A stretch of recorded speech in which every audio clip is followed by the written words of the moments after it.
Idukki നാരകക്കാനത്ത് jeep താഴ്ചയിലേക്ക് മറിഞ്ഞു. 6 മാസം പ്രായമുള്ള കുട്ടിയടക്കം 2 പേർക്ക് ദാരുണാന്ത്യം.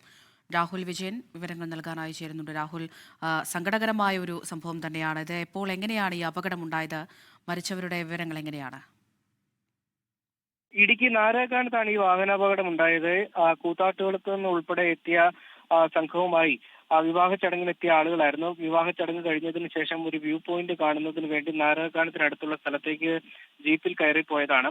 ആ ജീപ്പ് ഏറ്റവും ടോപ്പിലെത്തി തിരികെ മടങ്ങുന്ന വഴി നിയന്ത്രണം നഷ്ടപ്പെട്ട് 200 അടി താഴ്ചയിലേക്ക് മറിയുകയായിരുന്നു എന്നുള്ളതാണ് പറയുന്നത്. 12 പേരാണ് ജീപ്പിൽ ഉണ്ടായിരുന്നത്.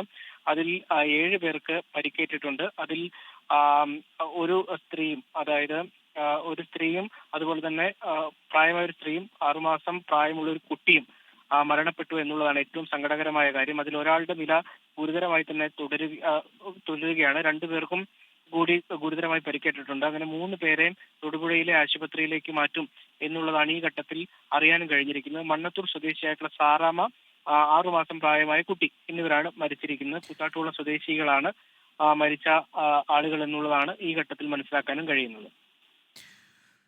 ജീപ്പ് താഴ്ചയിലേക്കാണ് മറിഞ്ഞത്. 6 മാസം പ്രായമുള്ള കുട്ടിയടക്കം 2 പേർക്ക് ദാരുണാന്ത്യം എന്നുള്ള വാർത്തയാണ് ഇപ്പോൾ രാഹുൽ വിജയൻ റിപ്പോർട്ട് ചെയ്തത് ഇടുക്കിയിൽ നിന്ന്.